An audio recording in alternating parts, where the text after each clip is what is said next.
श्री गणेश। भगवान शिव का देवता आदि पर अनुग्रह। दक्ष यज्ञ मंडप में पधार कर दक्ष को जीवित करना तथा दक्ष और विष्णु आदि द्वारा शिव की स्तुति। ब्रह्मा जी बोले,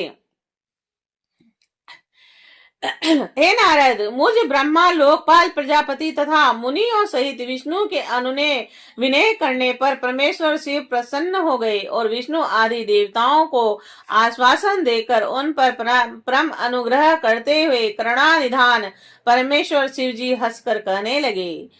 श्री महादेव जी बोले, हे श्रेष्ठ देवताओं, आप दोनों सावधान होकर मेरी बात सुने।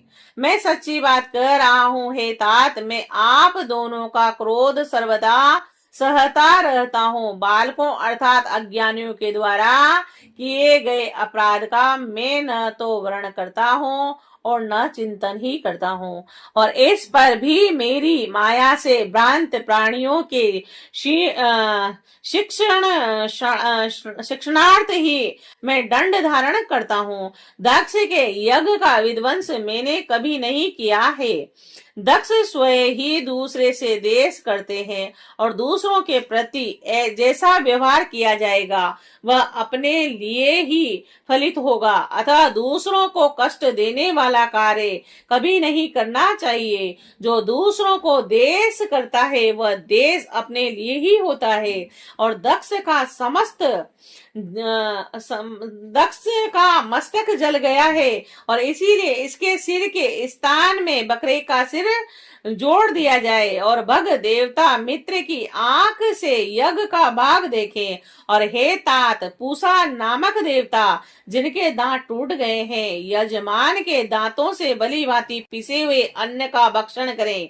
और यह मैंने सच्ची बात कही है। मेरा विरोध करने वाले भृगु की दाढ़ी के स्थान में बकरे की दाढ़ी लगा दी जाए और शेष सभी देवताओं के जिन्होंने मुझे यज्ञ का उचिष्ट बांध दिया सारे अंग पहले की भांति ठीक हो जाए। और यज्ञों में से जिनकी भुजाएं टूट गई हैं वे अश्विनी कुमारों की भुजाओं से, और जिनके हाथ नष्ट हो गए हैं वे पूसा के हाथों से अपना काम चलाएं। यह मैंने आप लोगों के प्रेम वश कहा है। ब्रह्मा जी बोले, हे नारद, इस प्रकार कहकर वेद का अनुसरण करने वाले सुर सम्राट चराचरपति दयालु परमेश्वर महादेव चुप हो गए और भगवान शंकर का यह वचन सुनकर विष्णु और ब्रह्मा सहित संपूर्ण देवता संतुष्ट हो गए और वह तत्काल साधुवाद देने लगे। और तदंतर भगवान शंभु को आमंत्रित करके मुझ ब्रह्मा और देव ऋषियों के साथ भगवान विष्णु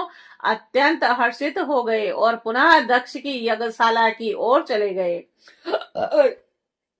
इस प्रकार उनकी प्रार्थना से भगवान शंभु विष्णु आदि देवताओं के साथ कनखल में स्थित प्रजापति दक्ष की यज्ञशाला में गए और उस समय रुद्रदेव ने वहां यज्ञ का और विशेष देवताओं तथा ऋषियों का विध्वंस जो वीरभद्र के द्वारा किया गया था उसे देखा।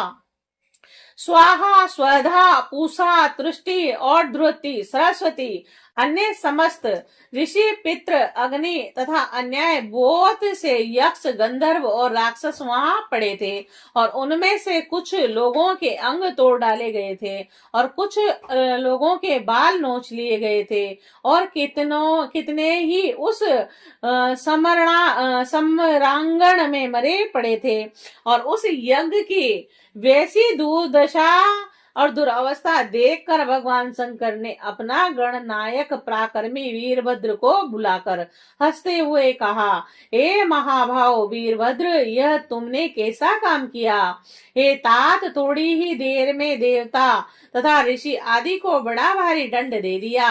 हे तात, जिसने ऐसा द्रोहपूर्ण कार्य किया तथा इस विलक्षण यज्ञ का आयोजन किया और जिसे ऐसा फल मिला उस दक्ष को तुम शीघ्र यहाँ ले आओ।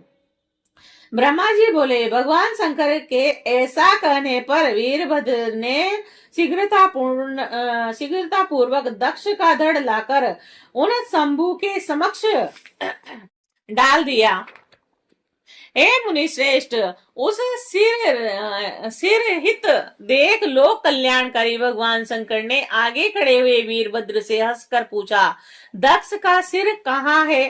तब प्रभावशाली वीरभद्र ने कहा, हे शंकर, मैंने तो उसी समय दक्ष के सिर को आग में होम कर दिया। वीरभद्र की यह बात सुनकर भगवान शंकर ने देवताओं को प्रसन्नता पूर्वक वैसी ही आज्ञा दी जो पहले से ही दे रखी थी।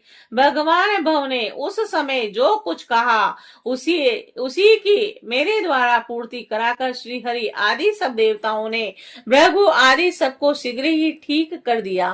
तद अंतर शंभु के आदेश से प्रजापति दक्ष के धड़ के साथ सब निये पशु बकरे का सिर जोड़ दिया गया और उस सिर के जोड़े जाते ही शंभु की कृपा दृष्टि पड़ने से प्रजापति दक्ष प्राण प्राप्त करके तक्षण सोकर जगे हुए पुरुष की भांति उठकर खड़े हो गए और उठते ही दक्ष ने प्रसन्नचित होकर प्रेम पूर्वक अपने सामने करुणानिधि भगवान शंकर को देखा। पहले महादेव जी से देश करने के कारण उनका अंतकरण मलिन हो गया था, परंतु उस समय शिव जी के दर्शन से वे तत्काल शरद ऋतु की चंद्रमा की भांति निर्मल हो गए। यद्यपि वे प्रेम के वशीभूत होकर मन में शिव जी की स्तुति करने की इच्छा कर रहे थे, किंतु उन्हें उसी समय सती के ब्रह्मा जी बोले शरीर त्याग का स्मरण हो गया और इसीलिए वह उत्कंठा से व्याकुल होने के कारण स्तुति नहीं कर सके। तद अंतर लज्जित होकर दक्ष प्रजापति प्रसन्नचित होकर विनम्रता पूर्वक लोक का कल्याण करने वाले शंकर की स्तुति करने लगे। दक्ष बोले, वरदानी श्रेष्ठ महेश्वर ज्ञान निधि सनातन देव को नमस्कार है। देवादि देवों के भी ईश्वर सुख स्वरूप एवं संसार के एकमात्र बंधु भगवान शंकर को नमस्कार है। हे विद्येश्वर, आप विश्व रूप पुरातन पर ब्रह्म तथा आत्म स्वरूप को नमस्कार करता हूँ। मैं सर्व को नमस्कार करता हूँ। मैं संसार के भावों का चिंतन करने वाले परातत्पर शंकर को नमस्कार करता हूँ। हे देव हे महादेव, आपको नमस्कार है। मुझ पर कृपा कीजिए। हे कृपा निधि, हे शंभु, आज मेरे अपराध को क्षमा कीजिए। हे शंकर, आपने दंड के बहाने ही मुझ पर अनुग्रह किया है। मैं खल और मूर्ख हूँ। हे देव, मुझे आपके तत्व का ज्ञान नहीं था। हे प्रभु, आप विष्णु एवं ब्रह्म आदि देवों के भी सेवे वेदों के जानने योग्य तथा महेश्वर है। आज मुझे आपके सात्विक स्वरूप का ज्ञान हुआ है। आप सभी लोगों में श्रेष्ठ माने गए हैं और आप सत्पुरुषों के लिए कलप पुरुष के और दुष्टों को सदा दंड प्रदान करने वाले, आप सर्वथा सर्वतंत्र परमात्मा एवं भक्तों को अभिष्ट वर प्रदान करने वाले। आप परमेश्वर ही अपने मुख से विद्या तप तथा व्रत धारण करने वाले इन ब्राह्मणों का तत्व का साक्षात्कार करने के लिए उत्पन्न किया है। समस्त गोरूप पशुओं की रक्षा जिस प्रकार गोप पति द्वारा की जाती है, उसी प्रकार आप सभी विपत्तियों से रक्षा करते हैं। आप मर्यादा के परिपालक तथा दुर्जनों के लिए दंड धारण करते हैं। हे भगवान, मैंने अनेक प्रकार के कटु वचन रूपी बाणों से आप परमेश्वर को बीध डाला था, फिर भी अत्यंत क्षीण आशा वाले इन देवताओं सहित मुझ पर आपने दया की है। इसीलिए हे शंभु, हे दीन बंधु, हे भक्त वत्सल, आप परा तत्पर भगवान मेरे द्वारा की गई पूजा से संतुष्ट हो जाइए। ब्रह्मा जी बोले, इस प्रकार लोक का कल्याण करने वाले महाप्रभु महेश्वर की विनम्रता पूर्वक स्तुति कर प्रजापति मौन हो गए और उसके बाद भगवान विष्णु प्रसन्नचित्त होकर दोनों हाथ जोड़कर प्रणाम करके गद वाणी से वृक्ष ध्वज शिव की स्तुति करने लगे।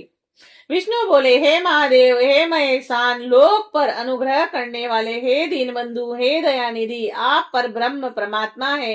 हे प्रभु, आप सर्वव्यापी स्वतंत्र हैं। आपका यश वेदों से भी जाना जा सकता है और आप हम लोगों पर कृपा की है और हमसे हम लोग कृत कृतज्ञ हो गए हैं। हे महेश्वर, इस मेरे भक्त दुष्ट दक्ष ने पूर्व में आपकी जो निंदा की है उसे आज आप आज क्षमा कीजिए, क्योंकि आप निर्विकार हैं। हे शंकर, मैंने जो मूर्खतावश आपका अपराध किया, जो दक्ष के पक्ष में आपके गण वीरभद्र के साथ युद्ध किया, हे सदाशिव, आप मेरे स्वामी हैं, आप पर ब्रह्म हैं, मैं आपका दास हूँ, आप सभी के पिता हैं, और इसीलिए आपको हम सब का पालन करना चाहिए।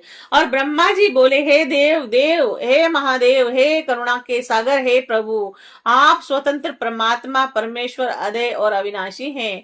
हे ईश्वर, हे देव, आपने मेरे इस पुत्र पर अनुग्रह किया, अब आप अपना अपमान भूलकर दक्ष के यज्ञ का उद्धार कीजिए। हे देवेश, अब आप प्रसन्न हो जाइए और अपने सभी प्रकार के श्रापों से इसका उद्धार कीजिए। आप ज्ञानवान ही मुझे प्रेरणा देने वाले हैं और आप ही निवारण करने वाले हैं। हे महामुने, इस प्रकार परमात्मा महेश्वर की स्तुति करके दोनों हाथ जोड़कर मैंने अपने मस्तक को झुकाकर उन्हें प्रणाम किया। तदंतर इंद्र आदि देवतागण एवं लोकपाल सावधान होकर प्रसन्न मुख कमल वाले शंकर जी की स्तुति करने लगे। उसके बाद अन्य सभी देवता, सिद्ध, ऋषि एवं प्रजापति गण सभी प्रसन्नता के साथ शिव जी की स्तुति करने लगे। तत्पश्चात उप देवता, नाग सदस्य तथा ब्राह्मण लोग भी सदगति से प्रणाम कर अलग अलग स्तुति करने लगे।